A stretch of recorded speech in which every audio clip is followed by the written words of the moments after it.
Hi, John. Hey. How are we doing? All right, mate. Well, I'm sitting here at the Foolhardy Home Ed Circus Camp in its 10th year with its creator, well, co-creator, the family has quite a lot to do with this, with Cosmo Hardy who we go back a day or two. Indeed, we do, good sir. Well, and I'm trying to think when we first became conscious of each other because we were on similar fields. I think it was a strawberry fair, was it? You might remember better than me. Well, I'm thinking it might be a cold fair. Oh yes. You know, when the cold fair in Leiston in Suffolk, where the one where they had the pub back gardens. Yeah. So one pub one side of and the gardens attached. Oh. And I remember Bert Yance played there to about 2 people. It was during a dip in the career, and all the local lads came in and the faintest idea what it was. I thought, it's Bert Yance. But and I remember you getting what I remember most is you trying to get that BMC truck, that walkthrough that you had at that point. Yes. Trying to get it in through the gates. That was a D series. A D series. Yeah, D6 we called it. Yeah. Beautiful. So that was and then I suppose we actually became ultra conscious of each other. Yes. In Earlham Park. Rainbow Fair. Rainbow Fair. With the the Rainbow Fair was before Colston. Oh, was it? Yeah. With the yeah, we must have booked you for Rainbow Fair and the Peaceful Green Fair. Yeah, so that was the one where the Albion Big Top was there and a big storm blew up, wasn't there? Right, yeah. And the quarter poles were flying everywhere and it had no crew. Yeah. So the Foolhardys, who were in the tent at the time, took charge and got the people out so they weren't hit on the head with flying poles. John, that was Barsham, mate. No. It was. No, it wasn't. It wasn't Barsham. It was Earlham Park. There was no Foolhardys in Earlham Park. But no, the top. I think you were there I'm not sure you were working. No, it was our festival. We put it on. Well, Earlham Park. Yeah, Rainbow Fairs. The one you're thinking of is Barsham. A big storm came by. Yeah. Me and Joe and Mike were parked by the tent. Yeah. It was obvious it was going to go, and we ran into the tent. There's loads of people sleeping in it. We said, get out the tent, it's about to go down. Ah. It wasn't the Albion Big Top either, just a tent. It came down. Most people got out. Those that didn't, who ignored us, then you just saw this writhing heap of canvas. Yes. Quite funny. The time when the Big Top went down, the Albion Big Top, that we rescued as the Foolhardys, was at Chelmsford Spectacular. We arrived, Big Top was already in dire straits. It was like a pond, dipped in and caved in. So we then proceeded to take it apart, dismantle it and make it safe until about 4 a.m. in the morning. That's the one you're thinking of. Yes, well, wherever it was. So somewhere around that time, you mentioned you were putting together the circus. The rural tours. Yeah, the rural tours. And I think because I owned a top hat. Yeah. They were hard to come by. Yeah, top hats were not easy to find, and they were expensive as well. Yeah, so I had my top hat, and it was one of you, Mick or Joe or you said, I reckon you should be our ringmaster. Yep. And said, do you want to run away with the circus? And I thought, I've never done that before. So, we were impressed by your oratory skills. Oh, right. It wasn't just the top hat. No, of course not. Oratory skills. Yeah. So the first show you did with us, was that as the robot ringmaster? No. The first one was in the parachute. Oh, in the parachute. That was simply as a ringmaster, wasn't it? That was just that was your bog standard traditional circus ringmaster. Was there a plot line at all? Can you remember? I don't think we had. I think we were just trying to invent. I just had to invent a spiel for each act. Yeah. And so was Ken pretentious? Ken would have been with us. Maybe Anton and Dave Solo. Yeah, and Sarah Colbert. Sarah Red. Yeah. So and then so I just had my little VW bus there, because I remember sort of I'd been doing a class at Hoseley Bay Young Offenders, and I had to belt up, and you had a series of whistles, didn't you, before? Well, traditionally at the backstage, yeah. Backstage. Three whistles, 2 whistles, 1 whistle. And I think I pulled in on the second whistle. Maybe and 10 minutes to go. fell out of the van and slipped on the top hat, and off you went. Off we went. But that was an extraordinary tour. That was I think we did an old people's home somewhere. That was funny. That was funny. It was up on the Norfolk coast. They thought we were going to leave afterwards and take the tent down. Yeah, but they sent all the old people out in a little parachute tent, and they with nothing to keep them warm. No, then they came out with a load of blankets. No, I think we provided. Everyone went to their trucks and got blankets got blankets for the old people. It must have been good for them. They must have never seen anything like that. No, completely bonkers. Yeah. And then I remember one Billy, I can't remember what it was, but the locals thought the New Age travellers have pulled onto the sports ground, and they sent the constables up. He said, my ball's been my phone's been ringing off the hook. Yeah, we had that quite a few times, in truth. Yeah, we'd pull on somewhere with a circus. All the trucks are in livery. They say Foolhardy Circus all over them. Yeah. We start putting a tent up. Next thing we know, the police pop down and go, "Who are you?" We'd show them the paperwork. We paid for the grounds. We're doing a tour on behalf of their council. Off you go. See you later. Thank you very much. But the one I remember most was in that village where there was sort of a split between those that were in the village, the long-term residents, who were really pleased because they hadn't had any entertainment for 50 years or something in the village, and the incomers who said, we came out of London to avoid this sort of thing. No, that was somewhere like Docking. Yeah, I can't remember, but there was a local builder who bought all the kids' tickets, and then that was up near Watton. It was near Watton. Yeah, he gave us loads of alcohol as well. Yeah, good man. Yeah, he was a sanger. Yeah, his family name was a circus. He was from a circus family. Was he from a circus? He personally wasn't a circus anymore. He'd gone into the oil business. But he was a sanger, which was a famous circus family, and we got chatting to him. We even went to his house, and he told us. I pointed out to him. He said, "Yeah, I'm aware of that." And then he bought the kids tickets, bought us some alcohol, and left it there as a gift as we left. Yeah, lovely. It was an interesting tour because it was it was experimental. Totally. Well, the idea it was experimental in the sense that we were going to tiny villages, taking a relatively big show. I mean, I think there was quite a few of us on the show. So it was fairly. It wouldn't have been the last time something like that would have been done. Would have been back in the 20s and 30s with the really small circuses. Yeah. And I actually got the idea or the inspiration from an old clown called Leon Jojo Lawrence, and he had told me that when he had been younger, pre-Second World War, he'd toured with small circuses in Norfolk on small villages, and that got me thinking. Oh, we could do that. What a nice thing to do, just literally just village hop. Yeah. Obviously, there's no way you could make enough money unless you charged a lot of money for people to come and see it, to pay everyone. So I went to the council and said, look, we got this idea. Would you meet us halfway? Which God bless them, they did. They did, quite forward-thinking arts officers.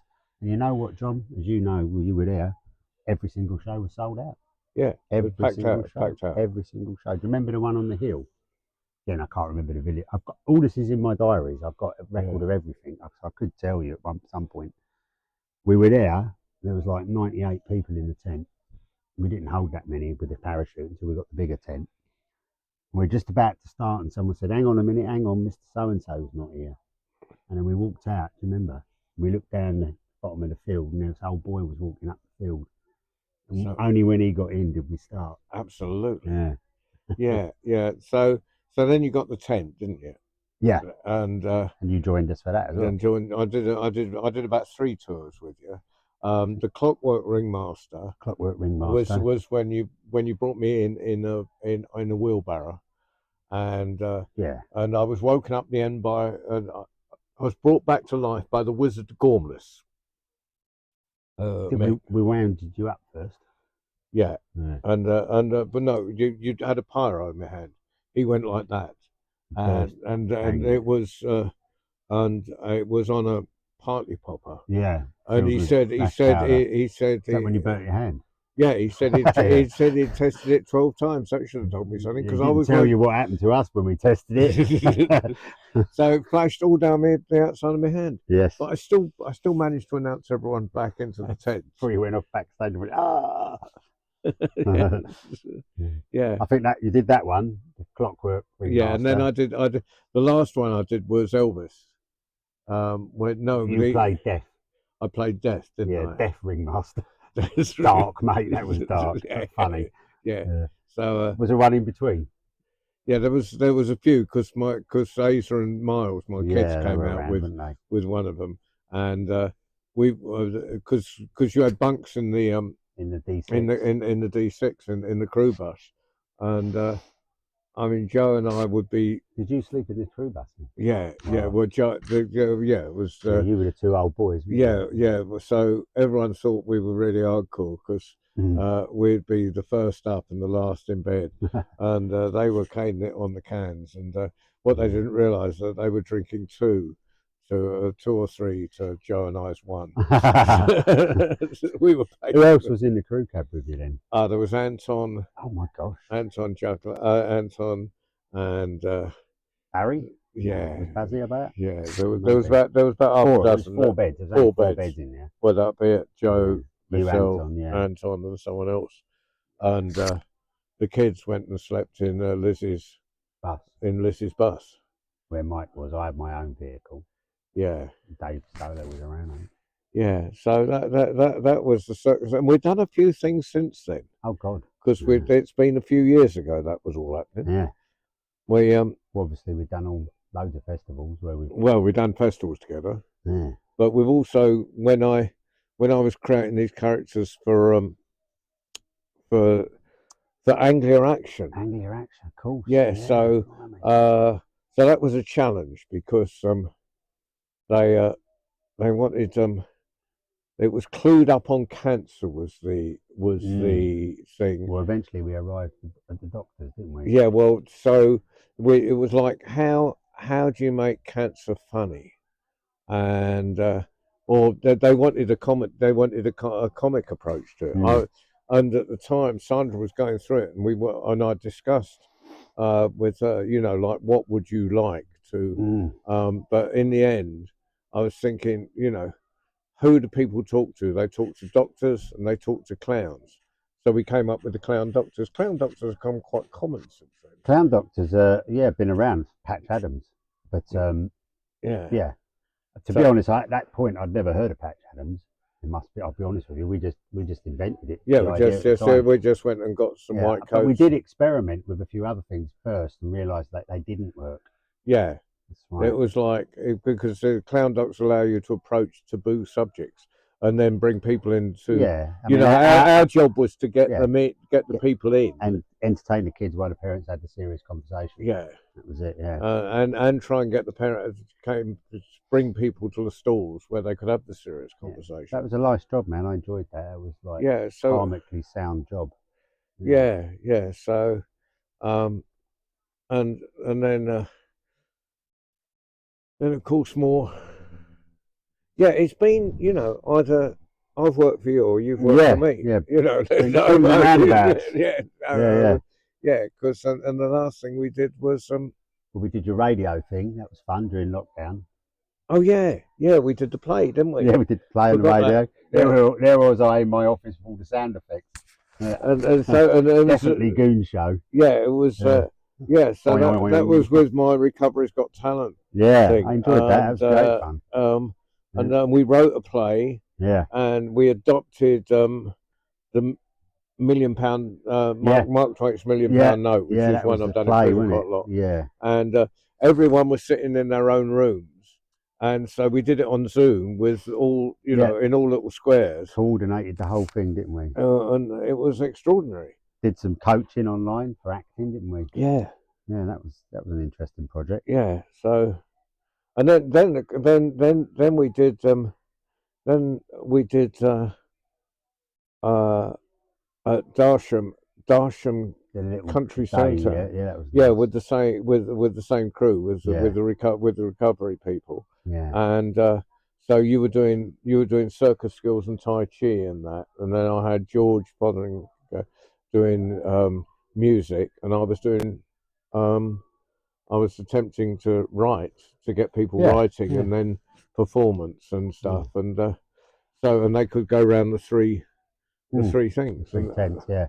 That was good. And then last year we were in Morocco together, weren't we? Storytelling. Yeah. Well,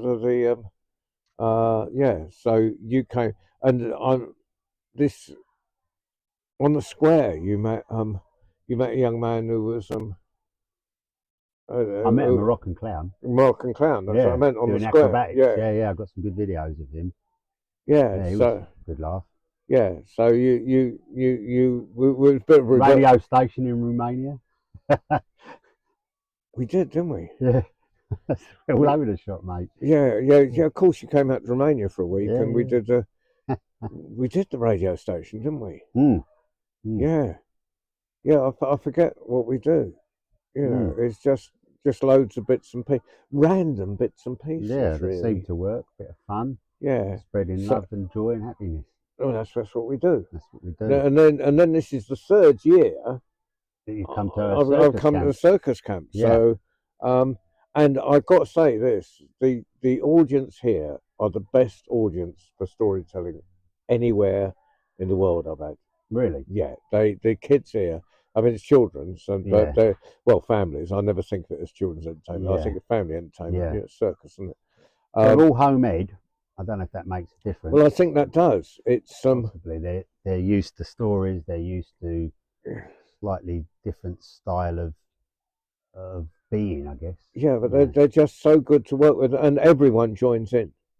Well, you know, all the kids sit there, and it packs. You know, when I'm doing the storytelling, the tent packs out. You know, it's not like, oh, don't want a story. Yeah. And they're all there voluntarily. Yeah.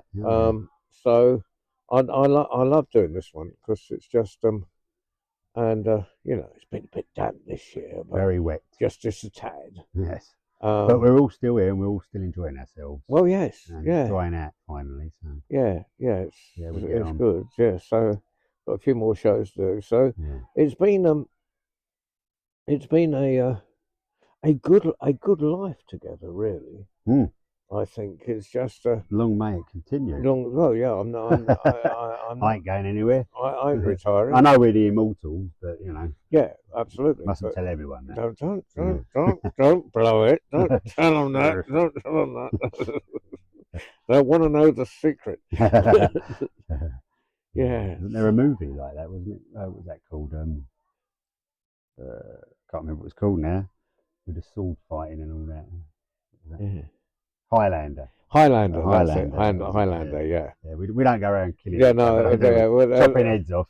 Yeah, and then but, you know, otherwise you and I would have to, you know, because you're only it can be only one. Yeah. So you know. Yeah, no, we're more like the Greek gods. Loads of them arguing amongst themselves. Yeah. So yeah, I'm just trying to think. There's loads more. I'm sure. God, it must be. You know, like as I say, I've got all my diaries. Yeah. So everything. If I kept diaries, it would have been easier to write the book. Yeah, I haven't written anything in the diaries of what happened, bar a few bits and bobs. It's mainly just where I was. Yeah, well, that's good because there's a clue. Then I have a recollection. You see, once I go, oh yeah, that gig, you know, Gateshead Garden Festival, blah blah blah. Yeah, well, I've been going through. Were you at the Garden Festival? No, I've never done that. Yeah. Obviously, we've been in the kids' field at Glastonbury loads of times. Yeah, we've done that. Yeah. So, loads together, and yeah. Well, thank you. That's a pleasure, John. Thank you. Thank you. It's perfect. Was that song? Thank you for Don't get me singing. Yeah, no, No one, don't no get one me will watch the singing. YouTubes. And these are going on YouTube, Yeah, right? yeah. All right. He'll talk to them, and All right. it's all part of the project. Yeah.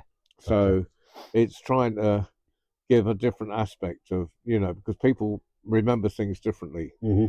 So I'm talking to loads of people, and of course, Yeah, that is. Yeah, they reckon, like any story, like 70% is what is in your head, and 30% is what happened. yeah, Because we relate to things, like both emotionally, philosophically, and obviously the reality. Me and Joe would have the same experience. We'd sit in the pub, have a beer, and recollect the story, but it would be, you know, slightly different angle because we're both coming at it from a different angle. yes. And people keep telling me I was at places, and I have no Well, recollection. I have that as well, which is a weird one. Or I've done something again, I don't remember. But there you Yes, go. people say, I met you at so and so. Did you? Right, okay. Yeah, that's all right. I never disagree with them because No, they're right. probably right. Yeah, yeah, me too. Or I did something, especially if it's something amazing. That time when you walked tightrope across 2 trees, did I? Yeah, I must have done. Yeah, I mean, and that it's one of the amazing things that just talking about amazing things. Chelmsford Spectacular, Yeah, Ken Pretentious yeah. on top of the bus, single decker bus, and he's got his Australian mate has come over that season. Oh, and they were juggling, weren't they? They were juggling. Yeah. And his Australian mate said, because they were really edgy. I mean, perfect clowns. Clowning should be edgy. Yeah. And he said, now Ken is going to fall backwards off the top of this bus, and you're going to catch him. And he got the half dozen people crossing their arms, and he said, clapping before he gets won't work. You got to wait. And because he'd put him in the position, yeah, he had to do it. He had to do it. Yeah. And sure enough, Ken fell backwards off the back of the top with just a random selection of people that were probably half cut to catch him. Yeah. And they managed it. It was good. But you say that, but Ken done that to me as well in Ipswich. Did he? Pushed me, yeah, down to my pants to juggle. At which point the police appeared. I didn't go any further, obviously. But it's like that clown play. How far can we push it? Yeah, but I think that's and that's what I like about a lot of the open airs where you're just on walkabout, where rather than the scripted show. Yeah. It's that like working. Create the characters, send them out, let them have an adventure. I mean, there was a lovely bit have a plot or a script with Bazza, and we were at Ruthven, not the fair, but they were John put on some. Was it the air shows? The air shows. Yeah, I was at them. Yeah. He got a few of us, didn't he? And so I had a roll of that orange plastic fencing, that you just and we and they had a little police. They had one of those porter cabin things, or a mobile police station made out of virtually a container, and all the cops were standing on top of it, and so Baz and I got the role and fenced them in. And I was saying, we are practicing safer custody. But you can, that's you don't plan stuff like that, do you? Spontaneous. That is an opportunity. Let's do it. Yeah. Yeah. Good. We could, of course, have got jobs in banks. No. No. Never going to happen. No. Oh God, I never thought of any other careers in my life, really. The only thing I could have that ended up, like when I left university, someone offered me a post as a political advisor for them. They were a Labour Party person, Mark Seddon. He said, do you want to come and be like my analyst, whatever? I said, no, I don't, thanks. Yeah, no, I mean... Of course, we've done a fair amount of politics together as well. We have done. Yeah, sort of this, that and the other over the years. That's like trying to help situations along. Yes. Yeah, Politics with a small p, of course. Yeah, but I mean, we've done a lot of anti-racist stuff. Yeah, there was all that, wasn't there? Yeah, all that, and refugee pits and things. Yeah.